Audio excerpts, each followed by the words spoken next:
وصحبه وسلم يا كريم.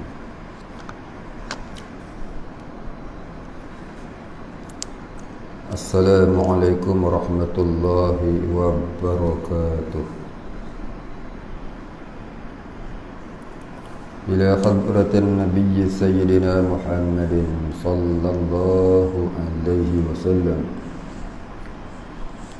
وآله الكرام وأصحابه العظام وإلى مشايخنا والمسلمين أجمعين، خصوصا إلى والدينا وأولادنا وأسرتنا وأهلنا وقرابتنا أجمعين. شيء لله الفاتحة. أعوذ بالله من الشيطان الرجيم.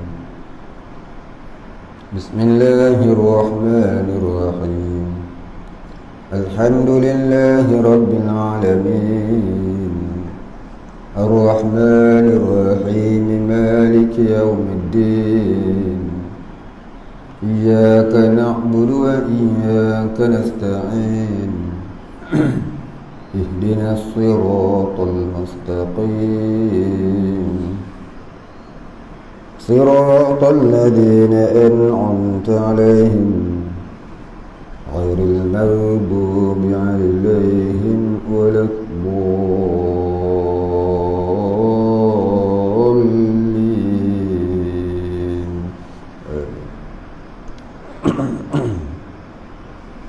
الحمد لله رب العالمين، والصلاة والسلام على أشرف الأنبياء والمرسلين وعلى آله وصحبه أجمعين. رب اشرح لي صدري ويسر لي أمري واحلل عقدة من لساني يفقه قولي.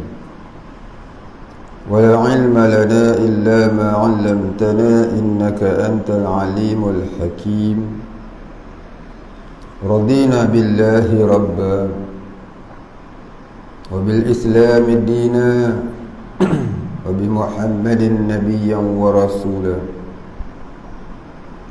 اللهم اجعلنا من التوابين واجعلنا من المستغفرين واجعلنا من المتطهرين واجعلنا من الموحدين واجعلنا من المهتدين واجعلنا من عبادك الصالحين واجعلنا من المخلصين لك الدين واجعلنا من العارفين واجعلنا من المتقين. اللهم أحينا بحياة العلماء وأمتنا بموت الشهداء. آمين يا رب العالمين. Alhamdulillah Rabbil Alamin. Kita sambung Kifayatul Muhtadi, muka surat 37, kitab Jawi. Qala musannif wal muallifu rahimahullahu ta'ala wa nafa'ana bihi wa bi'ulumihi wa barakatihi. Amin ya Rabbal Alamin. Qala musannif, dan wajib pula ia qada akan waktu yang dahulu daripadanya jika ada waktu yang hilang padanya manik, yakni tegahan. Manik, tegahan. Maksud tegahan ni apa dia? Iaitu satu perkara yang menegah seseorang itu daripada solat. Seperti orang perempuan haid, nifas, maka haid itu menegah dia daripada mengerjakan solat, maka itu namanya manik. Maka dia kata wajiblah seseorang itu mengqadakan waktu yang dulu daripadanya. Maknanya kalau dia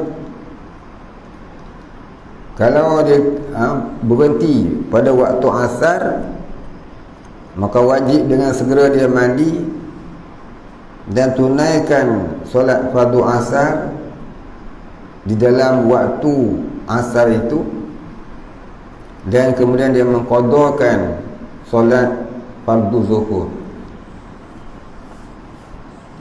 Kalau dia berhenti waktu isyak, wajiblah dia mandi, kemudian dia solat fardu isyak dan dia qadakan fardu maghrib. Ini jaga ni, banyak orang tak tahu.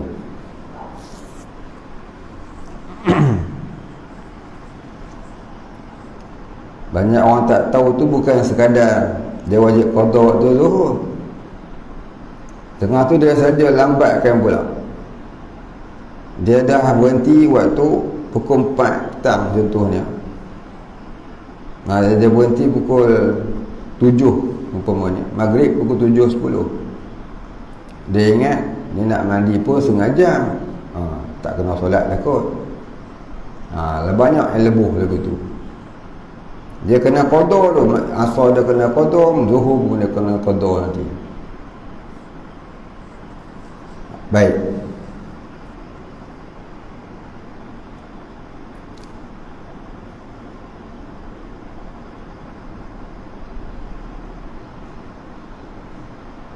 Jika ada waktu yang hilang padanya manik, yang tinggal daripadanya qadar takbiratul ihram, itu asar ataupun isya, iaitu zuhur dan maghrib, jika ada ia, yakni waktu sembahyang yang hilang padanya, yang menegah itu waktu sembahyang yang dijamakkan antara keduanya, antara waktu yang hilang padanya manik dan di antara zuhur dan maghrib, seperti waktu yang didapat akan takbiratul ihram padanya, itu akhir asar atau akhir isya. Kerana bersuatu waktu zuhur dan asar dan bersuatu waktu maghrib dan isya. Apa makna bersuatu?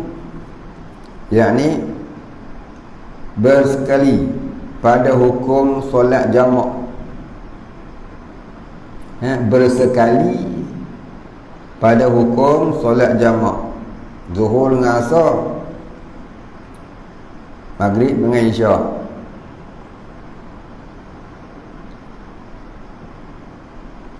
Kalau buat zuhur dengan asar, itu jamak takdim atau jamak takhir, zuhur asar. Jadi kalau kering waktu asar, di hujung waktunya, wajib mandi dengan segera, solat fardu asar dan qada waktu zuhur. Begitu habis. Kerana bersuatu waktu zuhur dan asar pada hukum solat jamak, dan bersuatu waktu maghrib dan isyak pada hukum solat jamak pada waktu uzur musafir, maka pada waktu darurah terlebih aula bersuatunya. Baik, habis. Demikian bab waktu-waktu solat, masa-masa solat, waktu afdal, waktu makruh, waktu harus, waktu haram. Jadi dia terangkan kepada kita semuanya. Mudah-mudahan siapa-siapa yang rajin tu buatlah carta dia, tampalkan pada dinding, jadi kita boleh ingat. Buat carta dia. Zuhur waktunya bila, mana waktu afdal, mana waktu sunat, mana waktu harus, mana waktu makruh, mana waktu haram, mana waktu uzur. Jadi tampalkan pada dinding, mudah-mudahan kita ingat. Dan boleh pula kita nak viral mata-mata ke kawan, mudah-mudahan jadi satu dakwah kepada kepada orang. Kerana benda ni benda agama. Pada ada viral lagu Hindustan buat apa. Baik, kita masuk pasal baru, bab baru. Faslun, ini suatu pasal pada menyatakan barang yang wajib atas segala wali-wali, yakni penjaga-penjaga ke atas kanak-kanak. Wali-wali ni maknanya penjaga-penjaga. Dan wajib atas jalan fardu kifayah atas wali kanak-kanak lelaki dan perempuan yang mumayyiz keduanya, yakni kanak-kanak yang mumayyiz, yakni yang mumayyiz ni yang boleh membezakan yang baik dengan yang tak baik, boleh membezakan mana makanan, mana najis, mana mudarat, mana tak mudarat. Itu kata mumayyiz. Kalau bagi kalau kita bagi dekat dia makanan, dia boleh kenal ni makanan, maka itu nama dia mumayyiz. Wajib tadi apa? Bahawa menyuruh oleh wali-wali itu akan keduanya, yakni akan kanak-kanak lelaki dan perempuan yang tersebut itu, dengan sembahyang 5 waktu itu. Dan jikalau sembahyang qada sekalipun, wajib beritahu. Kalau kau tertinggal, aku wajib qada. Dan wajib atas wali mengajar akan keduanya, yakni kanak-kanak yang tersebut itu, hukumnya, ini hukum sembahyang, daripada rukunnya dan syaratnya dan yang membatalkannya. Ini sekurang-kurangnya tu, sekurang-kurang wajib diajar ni rukun, syarat, sah dan batal. Yang sunat-sunat tu tak apalah lagi. Yang batal solat ni banyak sangat ni, banyak sangat, sampai ketua tu buat benda-benda batal solat. Sampai tua, pasal tak reti, pasal tak reti. Nak pergi sembahyang jemaah, hukum muafiq, hukum masbuk, hukum qudwatul imam, banyak tak reti. Jangan dah buat main tu. Kadang-kadang dah mengajar dah pun confuse lagi. Bab solat jamak pun pening kepala. Ngaji kat Tok Guru nak kata lagu ni. Ngaji kat Tok Guru ni kata lagu tu pula dah. Bab jamak qasar. Pun pening dah. Jadi bab solat ni panjang cerita dia, jangan buat mudah. Jangan buat mudah. Kadang-kadang dah dia Tok Guru pun dia pening. Terkeliru dia. Bukanlah mudah solat ni. Kalau lah solat tu mudah, tak adalah dia termaktub dalam Al-Quran, wa'mur ahlaka bis solati wastabir 'alaiha, dan suruhlah ahli keluarga kamu dengan solat dan bersabar ke atasnya. Wastabir, istabir itu apa makna dia? Sabar darjah tertinggi. Sabar ni dulu kita sebut ada 3 darjah. Darjah rendah dinamakan sabar darjah tasabbur. Kedua, sabar darjah tariqah. Yang ketiga, sabar darjah istabir. Apa hikmahnya? Suruh solat ni didatangkan dengan kalimah istabir? Pasal solat ni payah. Kita solat dah berapa puluh tahun, pernah khusyuk tak? Tu kata susah solat ni, bukan senang, bukan mudah solat. Dengan bab mudah solat ni. Dengan buat mudah dia tu bukan hanya jangan buat mudah mengerjakan solat tu. Jangan buat mudah juga mengetahui perkara-perkara dari segi rukunnya, syaratnya, sahnya, batalnya, sunat-sunatnya, tuntutannya, ya, urusan khusyuknya, khuduknya. Oh, bakanya sikit. Banyak ni bab solat saja. Bab solat saja ni mengaji sampai mati tak habis-habis. Dan dia kata, alah, mengaji dari muda sampai tua bab solat tak habis-habis. Rukun solat, ya, syarat solat, rukun solat, batal solat. Kau jangan buat mudah ke. Orang yang cakap lagu tu khusyuk ke solat dia? Dengan buat mudah buat solat ni. Ni asyik-asyik solat, asyik-asyik solat. Tak ada mengaji yang lain dah. Rukun solat, batal solat, sunat solat. Ya, kita mengerti lama. Kalau dah reti lama tu dah khusyuk ke belum? Kalau orang khusyuk dia tak cakap lagu tu. Tu cerita dia. Ya. Orang belajar solat ni sampai merangkak-rangkak. Merangkak pun datang belajar. Ni tak merangkak. Jaga. Solat ni satu benda yang berat sebenarnya. Baik, bersolat ni bukan sekadar kita buat rukun 13 tu saja, tapi juga sampai ke dalam hati. Ya, hati ada 7 pula sifat solat. Adakah kita amalkan 7 sifat solat dalam hati? Ya? Adakah kita amalkan 7 sifat solat dalam hati tu? Itu yang payah tu. Baik, habis.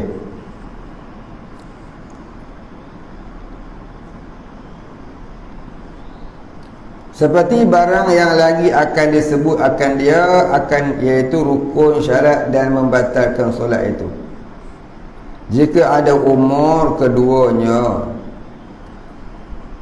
sempurna 7 tahun. Jika ada umur, yakni jika ada umur, jika ada umur kanak-kanak itu sempurna 7 tahun. Qamariyah. Apa maksud qamariyah? Qamariyah ni maknanya kalau nak kira bulan yang 30. Bulan ni ada 29, ada 30. Dia selang-selang. Ya. Kalau bulan ni 30, bulan depan 29. 30 balik. Terkadang dia bersamaan 29 dan 29. Maka yang nak kira tu yang 30 tu. Maknanya kalau dia kata kau wajib puasa 2 bulan turut-turut, maka kena buat 30 campur 30, jadi 60. Tak boleh kita campur 30 campur 29, 59, tak boleh. Tu kata bulan Qamariyah. Nak kira bulan Qamariyah. Yang banyak tu. Jadi kalau kita tak kira yang Qamariyah, kira langsam dia ikut tahun, 1 tahun ada 352 ataupun 53 hari ataupun 54 hari, boleh juga. Itu lebih baik lah. Lebih baik. Pasal dia dah terkurang dah. Baik, habis 7 tahun Qamariyah, 7 tahun menurut tahun hijrah.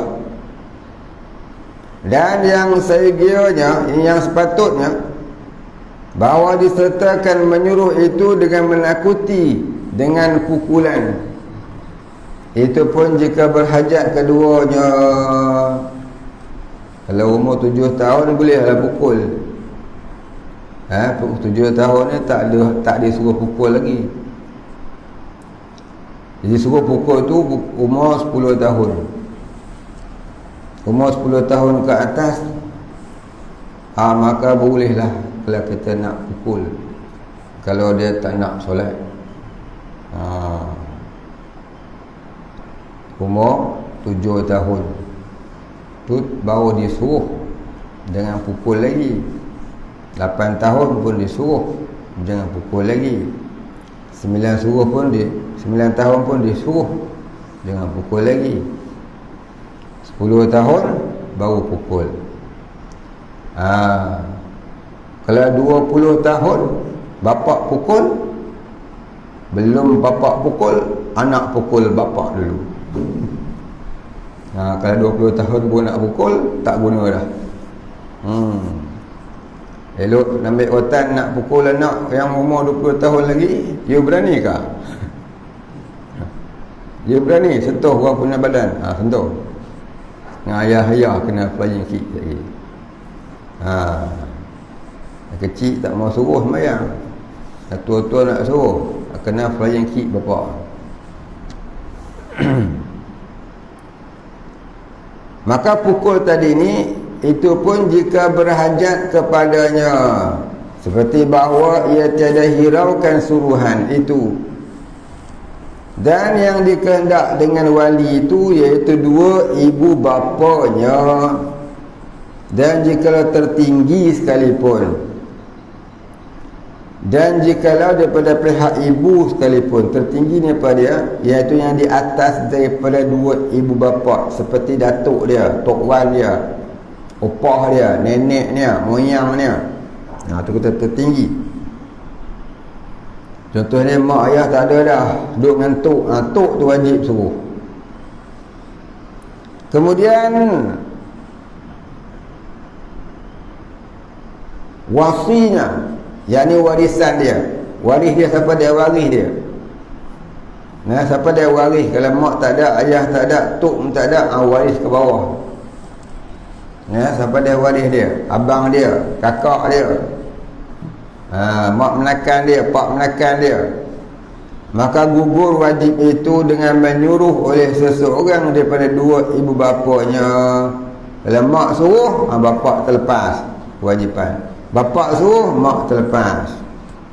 Dua-dua tak suruh, semua tak lepas.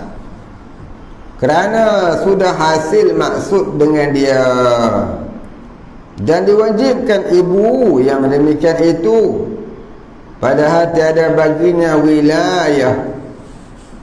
Kerana daripada menyuruh dengan kebaikan, dan kerana itu jadilah menyuruh akan sembahyang itu wajib atas orang yang ajnabi, dan hanya saja ditentukan wajibnya atas dua ibu bapa, kerana keduanya itu terlebih hampir segala manusia baginya. Ini bagi kanak-kanak tadi, titik di situ. Jadi maknanya, kalaulah tak ada mak ayah, tak ada juga tok, tak ada juga apa keturunan dia, maka siapa-siapa yang jaga dia lah. Umpamanya rumah anak yatim, penjaga rumah anak yatim tu lah yang wajib. Rumah welfare, maka penjaga rumah welfare tu lah yang wajib jaga dia, suruh dia solat. Kita bila bapa angkat yang jaga, bapa angkat lah yang wajib menyuruh dia solat. Gitu. Siapa saja yang jaga dia. Jadi penjaga-penjaga ni pula jangan dia buat main. Dah kau jaga anak orang, jaga suruh dia solat. Baik, habis.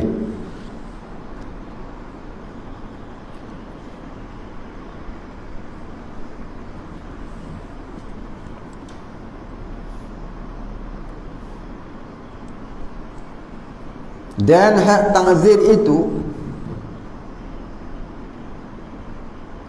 hak tamyiz.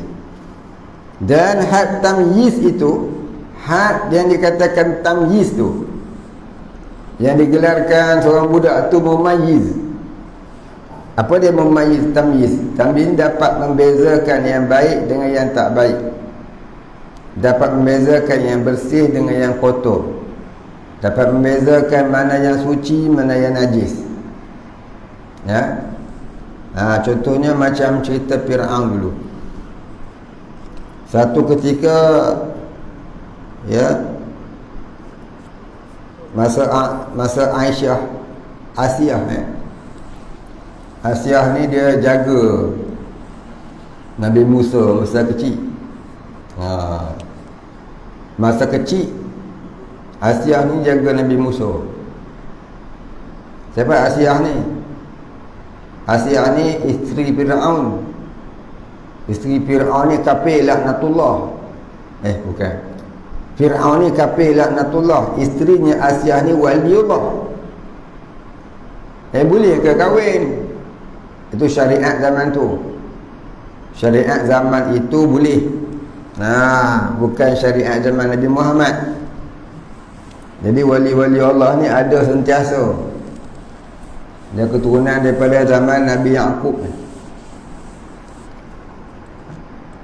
Daripada zaman Nabi Yaqub sampai zaman Nabi Musa 400 tahun tak ada rasul. Maka mak Nabi Musa ni dia keturunan daripada keturunan Bani Israel. Bani Israel itu anak-anak Nabi Yaqub.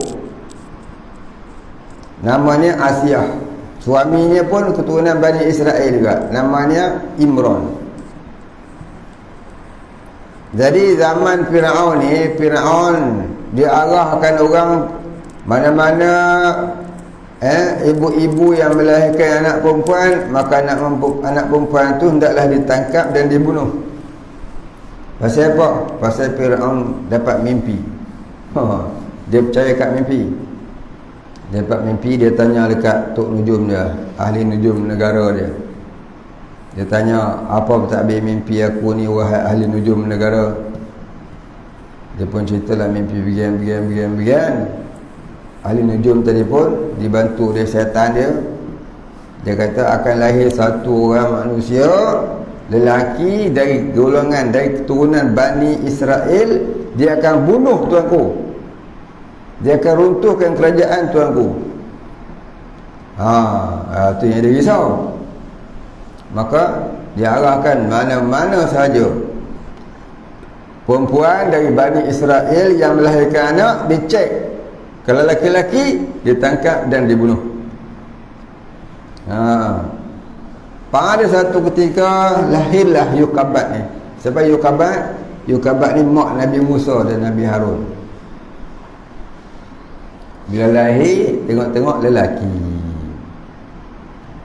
Bila lelaki, tak lamanya datanglah hulu balang, polis Fir'aun. Nak cek tengok anak lelaki ke anak perempuan.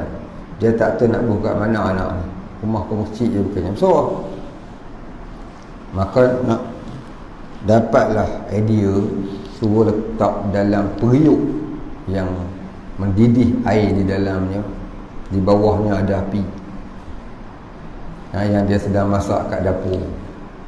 Dia pun buka tudung periuk tu, terus bubuh, terus tutup, ambil pula batu tak di atas. Ada kata mati dah pula tu. Bukan matilah, habis, kecut pun. Masuklah polis Fir'aun ni, sampai ke dapur dia cek ni. Di tempat ni semua dia cek tak jumpa yang ni. Buka-buka tengok-tengok budak bayi. Cik senyum sebut la ilaha illallah. Perasan dia dengar, tengok budak tu bercakap tak mati pula tu. Yukabat ni dapat pula ilham supaya menghanyutkan anak tu ke sungai agar tidak ditangkap dan dibunuh. Akhirnya air sungai tadi bawa anak yang dihanyutkan tu berhenti depan-depan tangga tempat naik ke istana Fir'aun. Dan isteri Fir'aun Asiyah ni jumpa budak tu duduk dalam bakul yang sedang hanyut tadi. Dia bawa lah naik, dia belah sama, dia jagalah sampailah dia boleh merangkak. Bila boleh merangkak, satu ketika Fir'aun ni dukunglah dia. Anak angkat dia. Nabi Musa ni anak angkat Fir'aun. Pasal dia dukung, dia pegang budak tadi, Musa tadi ni pegang janggut Fir'aun, ditarik dia sentak. Terasalah sakitnya. Fir'aun tadi tu lepas budak tadi. Dia rasa budak ni pelik. Pasal apa? Dia terentak jenggut dia. Jadi Fir'aun kata, aku rasa budak ni nak bunuh aku, yang nak jatuhkan kerajaan aku ni. Kata dengan Asyah, ya, jangan. Dia belum memayis. Ni istilah memayis ni. Dia belum kenal arti baik dengan tak baik, elok dengan tak elok. Dia kecil lagi. Jadi janganlah ambil keputusan nak bunuh dia. Kalau gitu aku nak uji dia. Adakah dia sudah cerdik ataupun dia masih bodoh? Adakah dia sudah memayis? Ni sebab memayis ni. Maka Fir'aun pun suruhlah dayang. Dayang dia. Dayang ni nama apa tak tahulah. Dayang Ku Intan ke siapa entahlah. Dia panggil dayang dia, seorang tolong bawa bara api, seorang tolong bawa mauzun. Apa dia mauzun? Pisang. Satu bawa bekas bara api, satu bawa bekas pisang. Betak kat depan aku ni.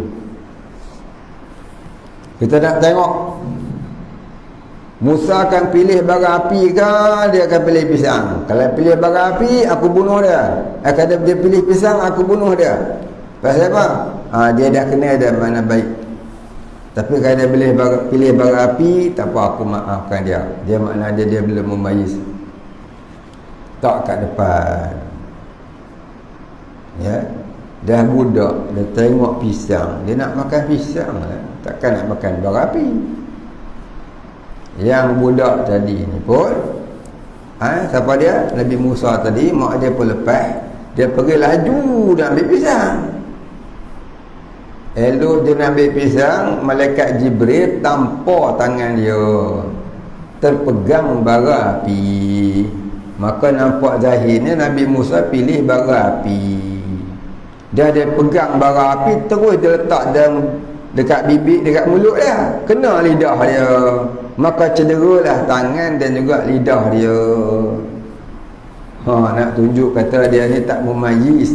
Nak bagi Fir'aun percaya dia tak memayis hikmah dia tu. Maka Fir'aun pun tengok cerita tu, dia pun cabut lagi lah. Tak jadilah niat dia nak bunuh Musa, tak kesampaian. Sebab dia Nabi Musa ni tadi dia pergi ambil bara api, dah tu letak pula dekat lidah dia. Itulah kata mufassirin, ahli sejarah, lidah Nabi Musa ni tidak sefasih lidah abang dia Nabi Harun, kerana lidah dia kena api masa waktu kecil. Nabi Harun ni fasih. Baik, maka itulah tandanya tidak memayis Nabi Musa ni. Padahal Nabi Musa ni dia sudah ada irhas.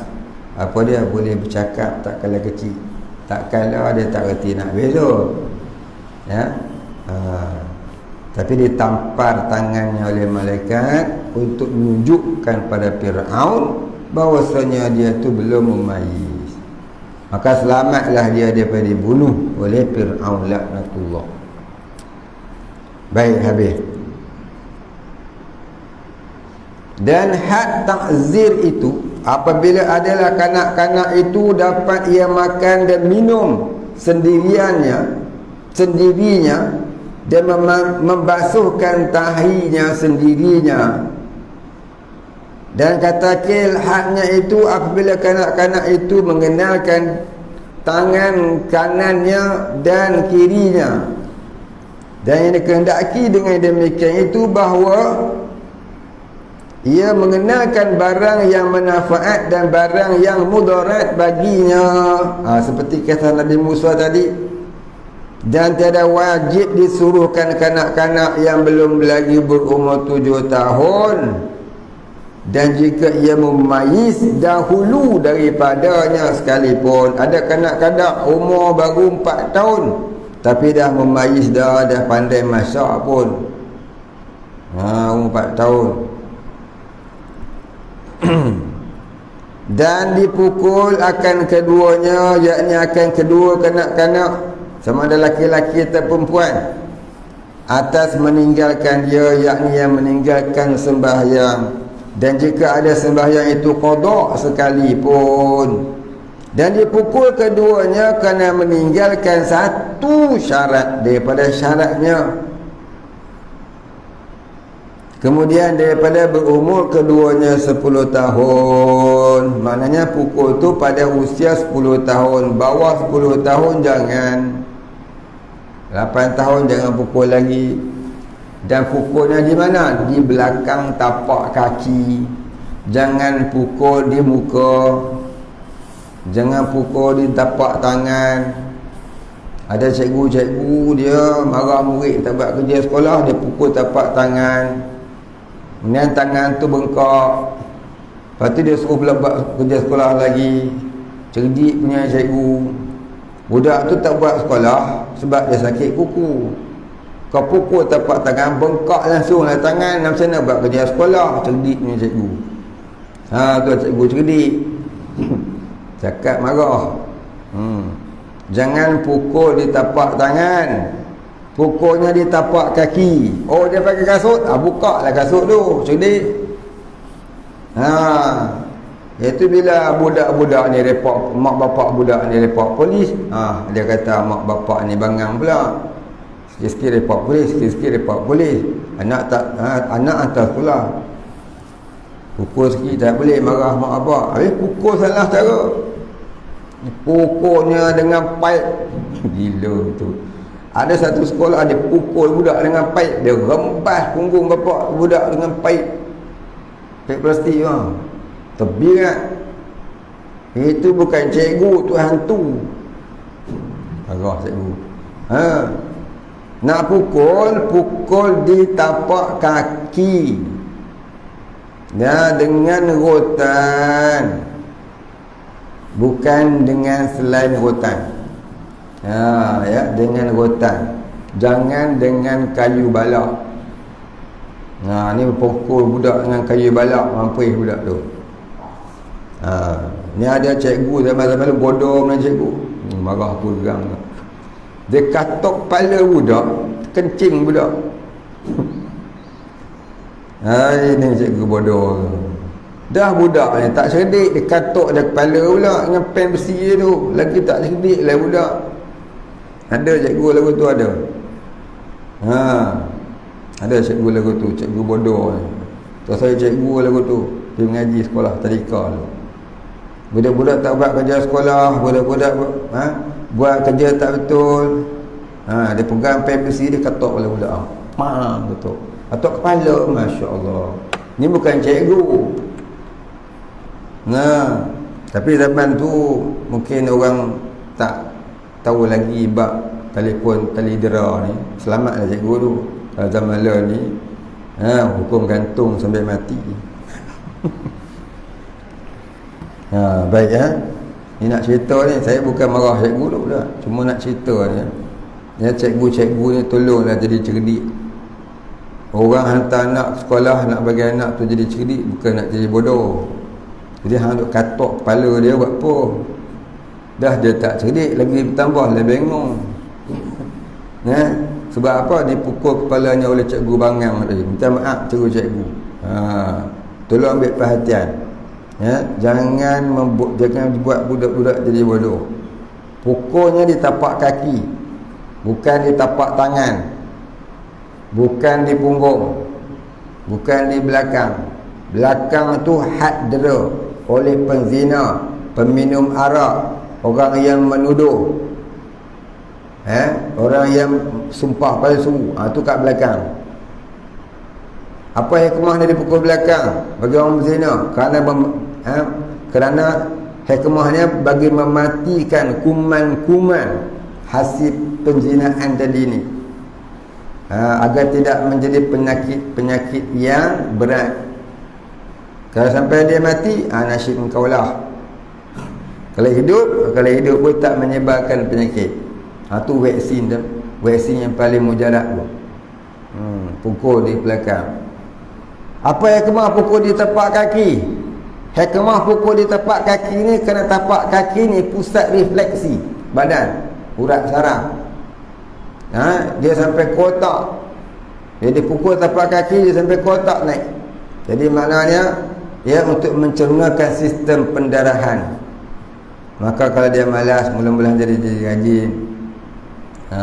Mudah-mudahan dia jadi rajin. Kalau dia kurang cerdik, mudah-mudahan jadi cerdik. Sebab apa? Sistem pencernaan dia sudah dipukul. Jadi pukul tapak tangan buat apa? Setengah tu perlampau kat pipi. Cerdik tu. Saya pernah tengok satu cikgu pukul, dia tampar dia nak murid. Masya Allah. Tak tahu lah mana mengaji. Berdosa. Berdosa pukul pelajar-pelajar dengan tangan di muka tu, berdosa hukum dia. Tapak tangan berdosa juga. Di muka itu dilarang oleh Rasulullah. Kalau pukul juga berdosa. Itu bukan nak mengajar, itu nak menegur. Dengar sini ya, buka kitab Imam Ghazali Ayyuhalu. Buka kitab Imam Ghazali Ihya Ulumuddin. Dalam tu dia sebut cara-cara nak mukul budak. Jangan pukul di muka. Tapak tangan pun jangan. Belakang, ayat belakang tu bukan nak mengajar, tu had mendera. Bukan had nak mengajar. Mengajar di mana? Bukan punggung, bukan paha, bukan betis, tapi tapak kaki. Betis pun jangan, tapak kaki. Tu pun nak mengajar. Suruh dia buka kasut tu, pegang di dinding tangan, angkat kaki sebelah, dah pakai kasut balik. Buka stocking. Buka stocking. Kemudian bubuh. Jangan banyak, sekali sahaja. Untuk kesalahan yang ketiga ataupun yang keempat. Kali pertama warning, kali kedua warning, kali ketiga warning, kali keempat bukan turis bubuh. Ini kali pertama salah, pelempang macam nak bunuh. Lepas tu mak bapak budak tu pergi report polis, marah pula. Ni dia. Ada satu kisah tu. Di mana tu? Zaman dulu tak dulu sangat lah. Dia suruh budak ni usung ambil bangku sekolah, bangku letak atas kepala, round pedang 3 round. Budak tu umur baru 8 tahun, tak buat kerja sekolah. Elok tak sampai 3 round, jatuh pitang. Dah jatuh pitang. Turunlah guru-guru besar pergi tengok. Tak boleh buat apa, buh air tak boleh, panggil hospital, panggil ambulans. Nasib belum zaman Covid.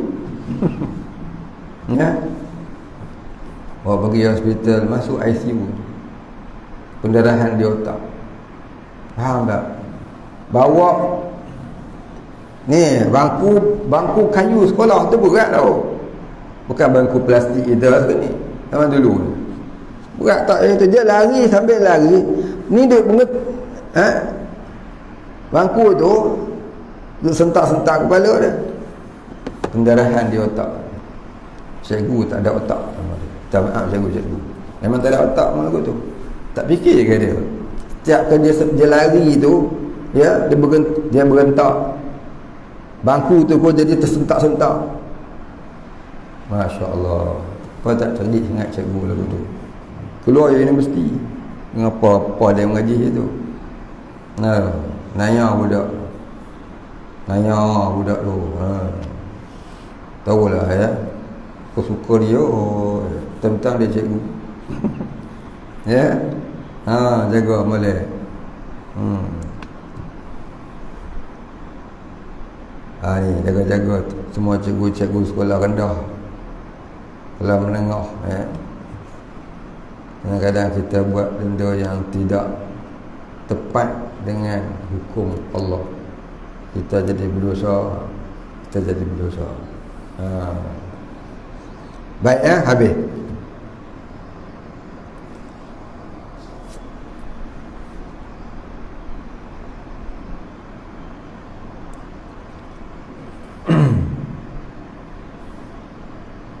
Dan dipukul keduanya kerana meninggalkan salah satu syarat daripada syaratnya. Meninggalkan satu syarat daripada syaratnya. Kemudian daripada keduanya, ni kanak-kanak lelaki atau perempuan tu 10 tahun. Kerana hadis yang sahih. Kerana hadis yang sahih,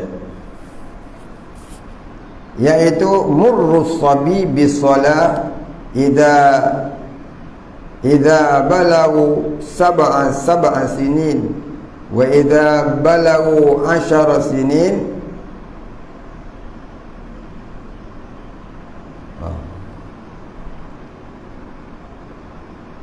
fadarabuhu 'alaiha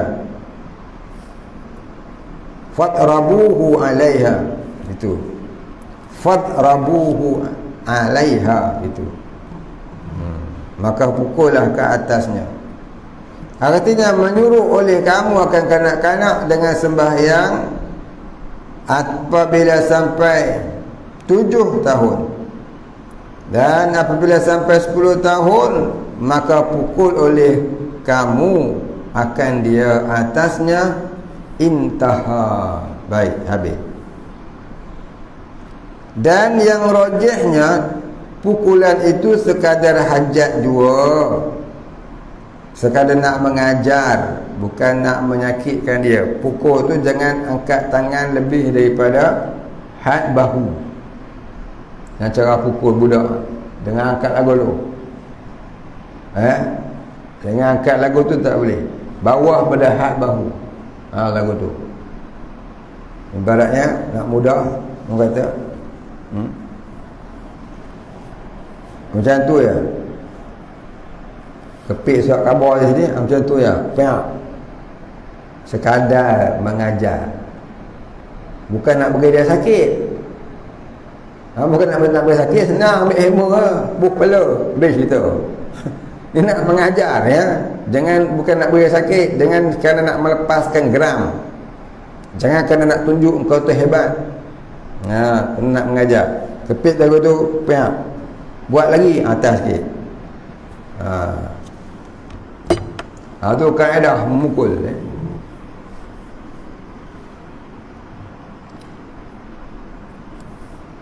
Dulu ni banyak sangatlah cikgu pukul tapak tangan. Allah. Jangan dipukul tapak tangan. Budak tu nak buat kerja sekolah lagu mana?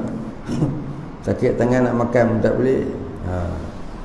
Tu pula dia punya ruler tu besar tu tebal tu. Yang besar tu panjang. Kuat tengah. Aduh. Itu bukan nak mengajar tau, itu mendera sebenarnya. Ya, boleh report polis. Report polis, bomba, immigration, DPD, report semua. Report KKM. Suruh KKM bawa ambulans tangkap cikgu tu pakai angkasawan tu. Kok dia kena COVID ke apa? Kok cikgu tu kena COVID. Ya. Penyakit COVID ni boleh juga menghijab sampai ke kepala, jadi sewil dia buang. Ya. Ni sekolah nak buka ni. Cikgu-cikgu lama cuti. Cikgu nak buat cikgu bahasa Inggeris tu lama dah cuti. Dia masuk sekolah tengok-tengok budak banyak lupa. Dia stres jaga-jaga tu. Ya. Jaga-jaga tu. Baik ya, sambung sikit. Dan yang rajihnya pukulan itu sekadar hajat jua, dan jika banyak sekalipun, walaupun banyak kali pukulan tapi sekadar hajat. Sekadar hajat apa dia? Nak bagi dia faham kesedaran, bukan nak bagi dia berdendam. Ni kadang-kadang tu menyebabkan budak tu berdendam. Kebanyakan budak hari ni bila dipukul cikgu, dia suka ke dia berdendam? Itulah sebab pukul tak kena. Pukul tak kena, maka budak tu berdendam sampai tua. Tu pecah cermin, pancit tayar. Ni yang punca dia. Marah budak balik, degil dia kata, cikgu pun boleh buang. Tetapi disyaratkan bahawa jangan ada pukulan itu bersangatan pedih. Maka tiada dikaitkan dengan 3 kali pukul. Tak disyaratkanlah, tak ditentukanlah, ya, 3 kali pukul ke. Kesalahan bagi Ibnu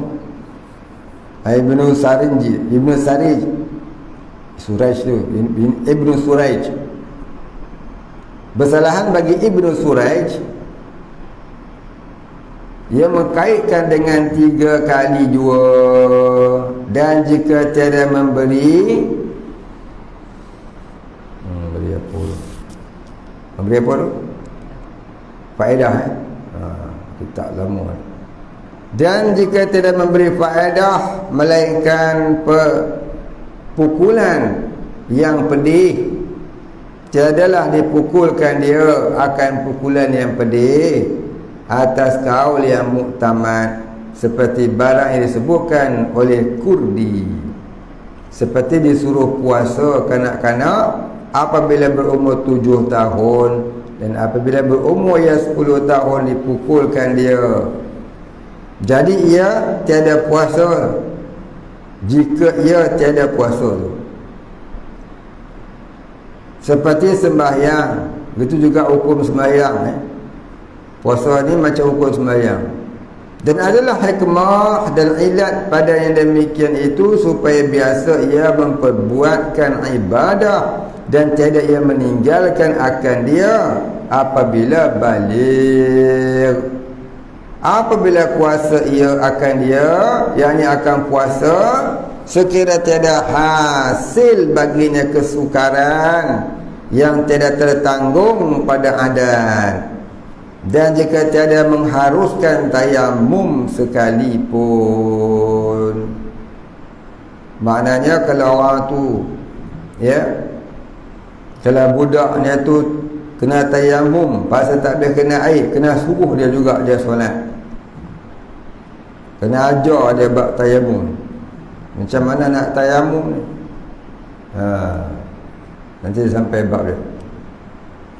Baik, kita berhenti dulu. Dan wajib pula atas orang yang tersebut mengajar, ila akhirih. Wallahu a'lam wa la ilma lana illa ma 'allamtana innaka antal alimul hakim.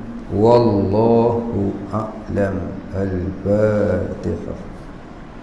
A'udzu billahi minasy syaithanir rajim. Bismillahirrahmanirrahim. Alhamdulillahi rabbil alamin arrahmanir rahim maliki yaumiddin. Iyyaka na'budu wa iyyaka nasta'in. Ihdinas siratal mustaqim. Siratal ladzina an'amta 'alaihim ghairil maghdubi 'alaihim waladdallin. Bismillahirrahmanirrahim. Alhamdulillahi rabbil alamin. Wassalatu wassalamu ala asyrafil anbiya'i wal mursalin wa ala alihi wa sahbihi ajma'in. Allahumma ighfir lana dhunubana warhamna wa antal ghafurur rahim.